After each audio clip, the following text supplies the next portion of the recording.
Are you the Scott Christie that there was like a, I don't know, like drumsticks or something or some kind of stick thing? I just saw it on Facebook. We have a lot of silly stuff out there. Oh, that's okay. I was like, oh, that looks cool. It's his favorite stick. Oh, really? Probably not. It is very cool. In fact, today, I mean, we're always doing something with that. It's patent pending in Canada and the States.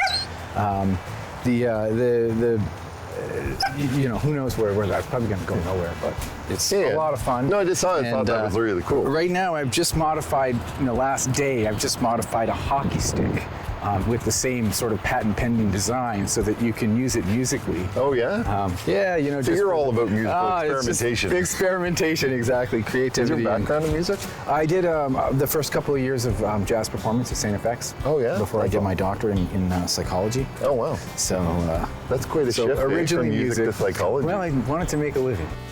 Each season on NSK9, we spend some time meeting dogs who have learned to do some truly unique things. Well, that's no different this year. So today, we're off to meet some of our canine friends who have learned to do some truly human activities.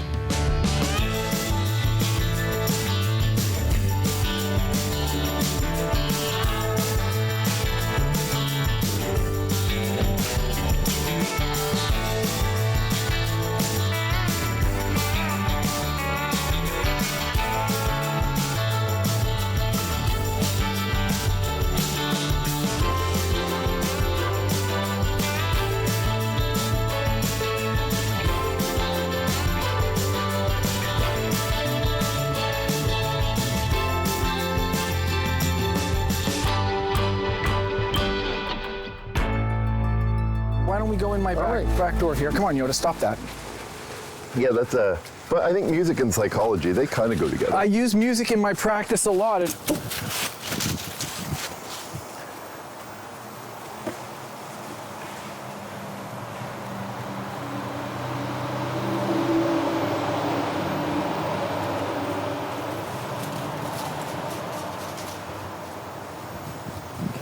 All right, you want to go inside? You get that out of your system? He's chasing leaves now. Yeah, he's such a good dog. Oh, yeah. Beautiful dog, too. It's taken a lot of work because he's so hyperactive in that. And the drumming itself started out as him just getting super excited, rah, rah, rah, rah, rah. So we had to animal terms, put that on cue. Yep. And sort of find the place where he would tone that down. Make it a game. And make it something also musical, because he needed to express himself, but it wasn't musical in any fashion. So we're slowly evolving towards tones that aren't rah, rah, rah, rah, rah. It's just not pleasant. But it's fun, though. It's fun, that's a neat thing to do. He's come from there. I mean, he's gotten much better. Especially being only a year old. There's a lot of unusual stuff going on here. Interestingly enough, we're working on a number of patents that are coming out of here. There's two patent pendings right now in Canada and the US. This is where the magic happens. That is a fairly new thing we've set up. It's a four-person drum set, which is why I say, if you wanted to get in on this. Do you play the drums? Tell me you play the drums. I don't. Well, let's have a quick drum lesson. Come, where are you? Oh, and here it comes. The music starts.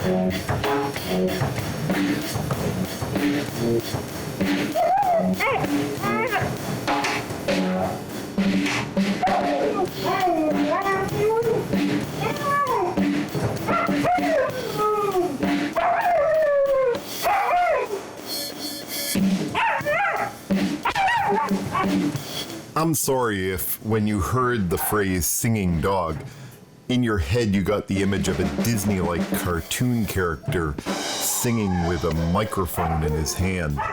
This is not that, obviously. Dogs don't speak words that we know, or sing them. There was a transition period of sort of calming him down and getting him to play along. I don't know if you can see, but we're really communicating in a way. I'm trying to coax it from him in a way that doesn't cause him to get so agitated that he goes over the top. Yeah, because it doesn't seem like, it's a howling kind of sound, but it isn't, he's not howling uncontrollably. Yeah, right. It sounds like he is responding to I mean, that's what we're working towards exactly, is trying to get him more under control of things that he normally wouldn't be, and that's why, you know, the different sounds and stuff. I do a lot of different types of things with him. Lately, I've been not doing the drums and just having a conversation with him, because I can get him now to do that, just, you know, me and him have rah, rah, rah, rah, rah, rah. It's funny singing, because I'm singing dog, right? Rah, rah, rah, rah, rah, rah, rah, and he'll rah, rah, rah, rah, rah, rah.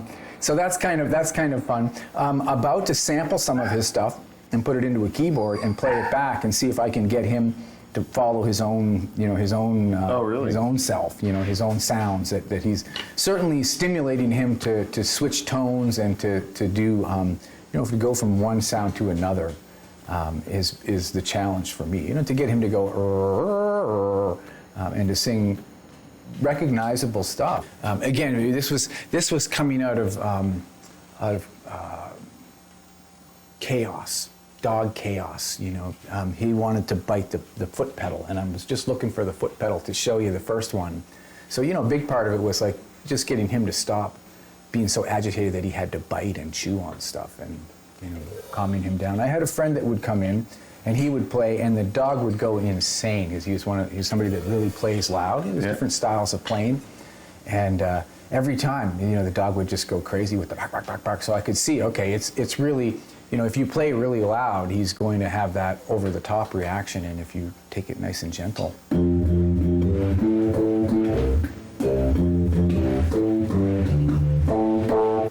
One of the things he doesn't want us to talk. Trying to get different sounds from him is tricky. How do you say a dog, okay, I want you to sing lower, from to Yeah. So one of the things that I've found is that he makes certain sounds during different postures. The downward dog, which is the dog stretch, the yoga move, when he does that, I notice he'd make a thought, okay, we're going to have to get that sound going. Now, I don't expect him to ever be hit. I mean, I'm not crazy. Realistic expectations of what my dog can do, and we're really just having fun with it. But it's really interesting to see him do this. You know, music is not just a human thing. His natural note, where he would always just sort of sing, you know, was right around G. I don't remember what note that is. Which is an interesting thing. So when we work, I often will work from G, which is sort of a standard thing musically too. The running joke is he's going to be in therapy someday, you know, talking about how we made him talk like a cat, because he really does a really good meow, and that's one of the things that got this started, was these little cute sounds he made, and I said, okay, you know, let me get that going. Yeah, he's saying it.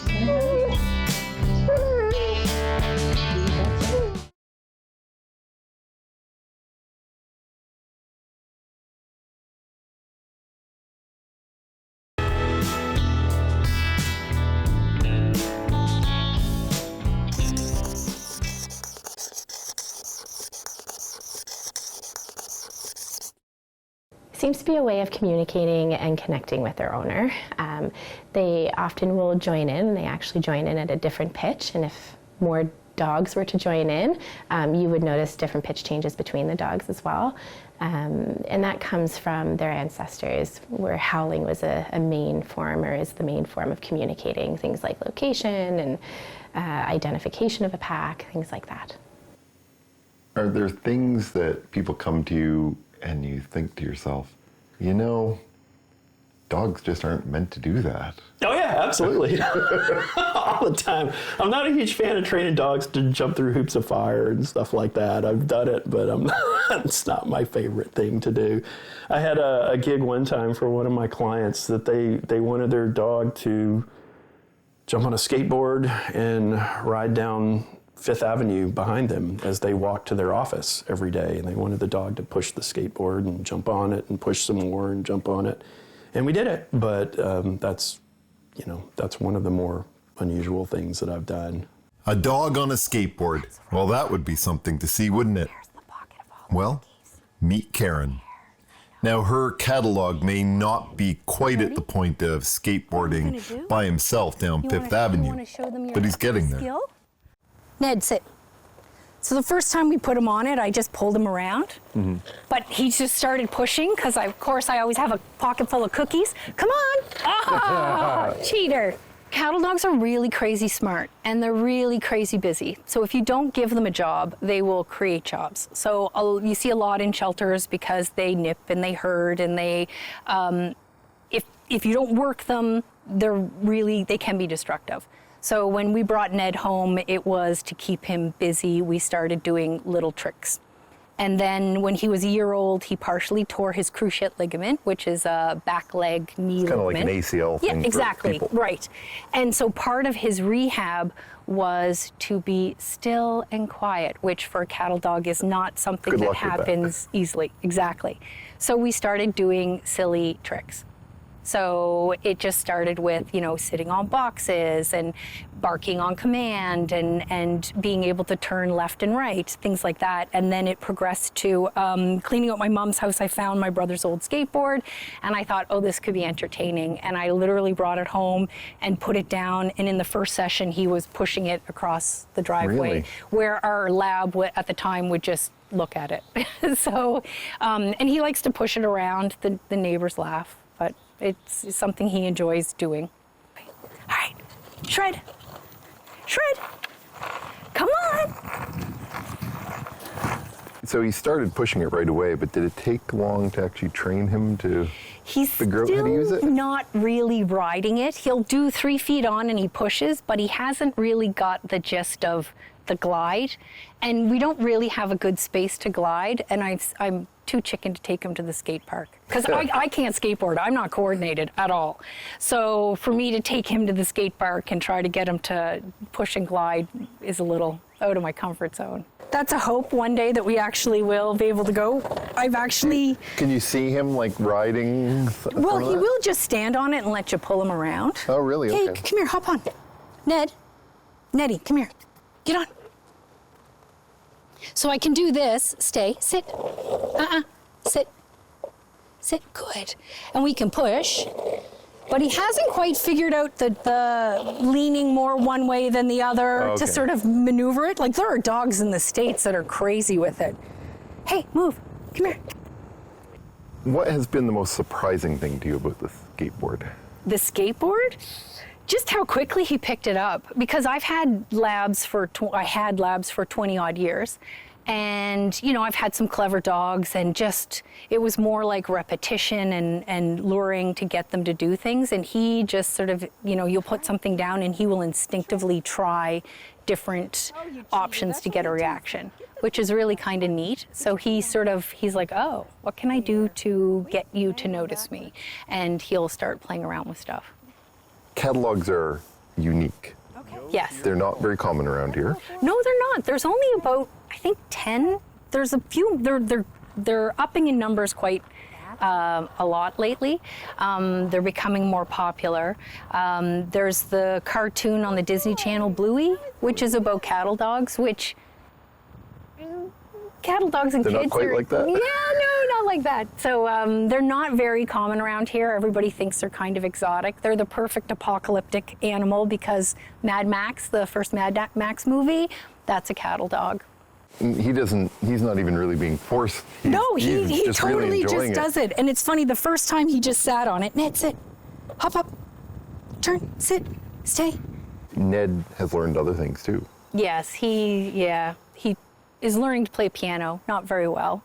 And he does scent detection, and we do obedience and agility and just plain, he paddleboards, he canoes. Really, anything I like to do, I make him do with me. And it seems like he enjoys that. Oh, he loves it. He loves the water. He really likes being on a boat. We have a life jacket for him because it makes it more visible. He sits higher up in the water because he will go for... Yeah, because it's dark color, he Yep. disappear a little bit. He'll go for hours. So... Really? Oh, yeah, no, it's ridiculous. Like, I have to bungee cord him to the paddleboard because he likes to jump off and then get back on. And same with the canoe. Like, I have to tie him to the canoe because he'll jump out and then I sort of tip and pop him. He's learned to jump back in. It makes it a very wet ride, but he will do it. So Ned is very clever. Oh, super clever. He's a little uptight still. But that's part of his charm, right? Oh, absolutely. He's not always easy to live with, but he's always entertaining to have around, aren't you? Yeah. Yeah. What would you like to teach him next? Right now I don't know if I'm going to keep going with it. It's one of those tricks where you lay on your back and you put your feet up in the air and they jump up and they sit on your feet. Yeah. And we've started doing that, and I'm afraid I'll need dental work. I was going to say, how many times have you landed on your face? He hasn't yet, but I'm like, I've started it. I have a little stool that I put on my knees and he'll get up on that, and then it's like, oh, I didn't think this through all the way. This may not be the perching might not be the best thing. He also likes to meerkat around. He knows he's not allowed to touch the counters. And so he will get up on his back feet and walk around. So if you're a Game of Thrones fan, we've turned that into White Walker. I mean, that's a lot of strength to be able to stand and walk. It's crazy amount of strength. If my vet sees this, she will kill me. Because there you go. There you go, White Walker. Good boy. We try to theme the tricks to suit his name. And movie themed. Yes, yeah. I had a dog. My last lab was Clark Kent. So, and now I have Ned, and so I don't know. I've been looking at it, thinking of getting another cattle dog, and I wasn't sure if I would do Tony Stark, so I'd have the Stark multiverse. Have the Stark family, yeah. Or Jack from The Incredibles, you know, the little baby that bursts into flames and is out of control. Which might be appropriate for a cattle dog. Right, exactly. I think that would be a very good cattle dog name for him.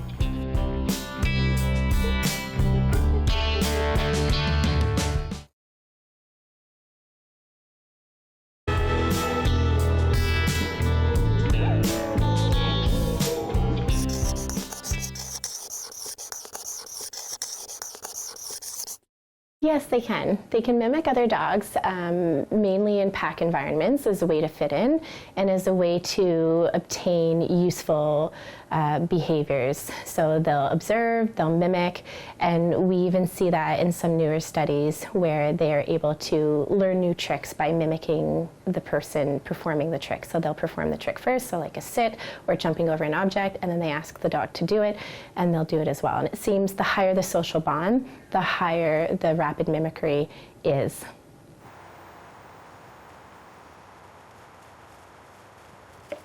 That was good. Did you do that on purpose? And then we have 10 minutes of this.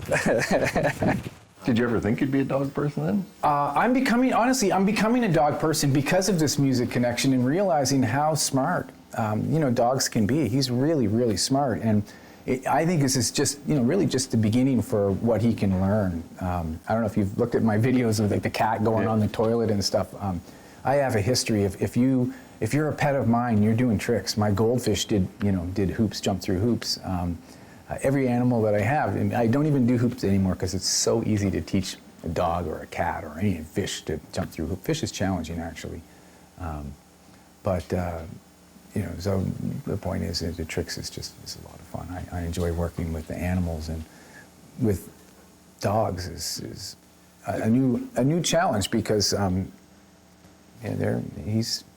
he's a challenge. Not like my cat. My cat's just like, the challenge there is getting his attention. The challenge here is stopping him from jumping all over you, and biting your leg, because he's a, what do you call this, a herding dog. At first, he just wanted to bite the back of your leg always, and, not necessarily to hurt you, but yeah, it would hurt. He has an Instagram account. Of course he does. Like every dog nowadays has an Instagram. And so I started documenting it on his Instagram account the first couple of times we did it, and people were like, "Oh my gosh, how are you getting him to do that?" And I'm like, "He just does it. Get on. Here, get on. You going to shred?" Ready? And he doesn't get tired of it. No, he'll go.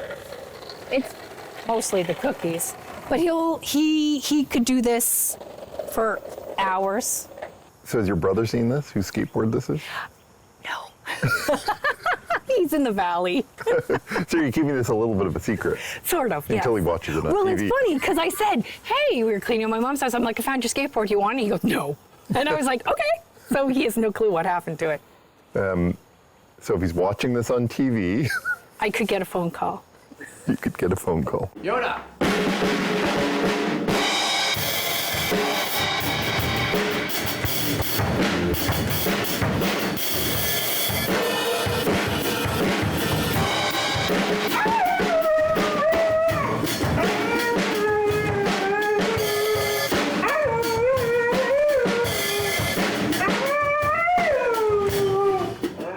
do you hope that this will go? Like, Oh, what would your I dream don't- be with this? Ah, boy. I just like to play music, and you know, I don't have any end goal really. For me, it's just enjoying music and enjoying it with the dog. I'm really just challenging it to see how far it will go. I don't know. I'm happy where we are, you know, in terms of like, because it's just, to me, it's just a daily thing. We sit down, I play. I play more than he does. I mean, you know, he will tire after 3 to 5 minutes. He's done, and he'll go and sit down somewhere. I'll play for a considerably longer period of time. So, I mean, I don't have an end goal. I would like to see him become more musical, you know, to become a sort of more of a singing dog that can do call and response, you know, like if I go, he'll be able to go, ho, ho.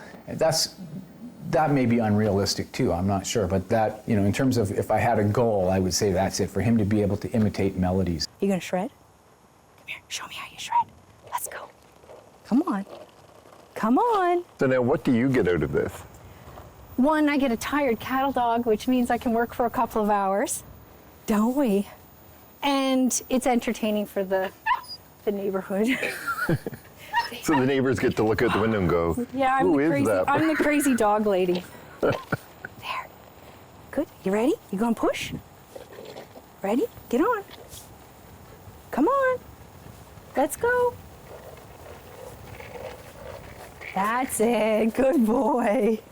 It's largely because of out of control behavior. I mean, this started as him being like, you know, chewing on the drum set. I mean, he was literally chewing. These are expensive drums. I mean, you know, this is not the Walmart special stuff. So to see him chewing on, you know, a $1,000 bass drum, like, oh, you got to stop that right now. So when's the album come out? You know, we're working on it.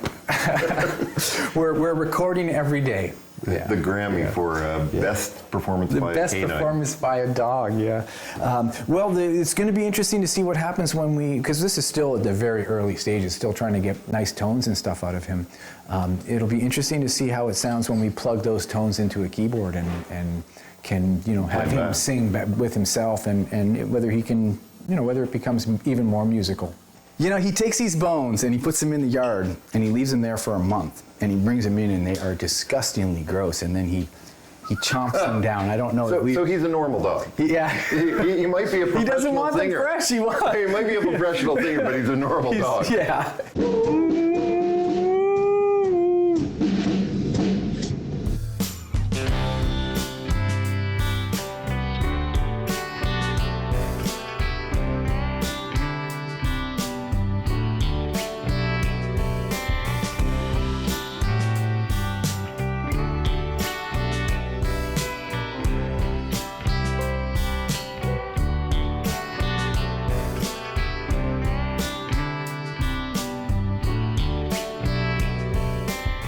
For some people, dogs are so important in their lives that they start a business that centers around their canine friends. That's next week on NSK9. So I didn't really have access to, you know, like agility and everything, being a 14-year-old child. Yes, I guess. You know, I can't drive anywhere. So instead we got like a harness for her and we started biking and scootering and running just like around our neighborhood. On weekends, my parents would bring me out to trails, and kind of since then, I've just become a very like adventurous person with my dog, all because of my dog. And that kind of got me into selling the gear for it. I actually found that if you needed anything for mushing sports or like canicross, that you have to order things from, you know, across the country or out of the country. So I thought, you know what? Why not just have it right here?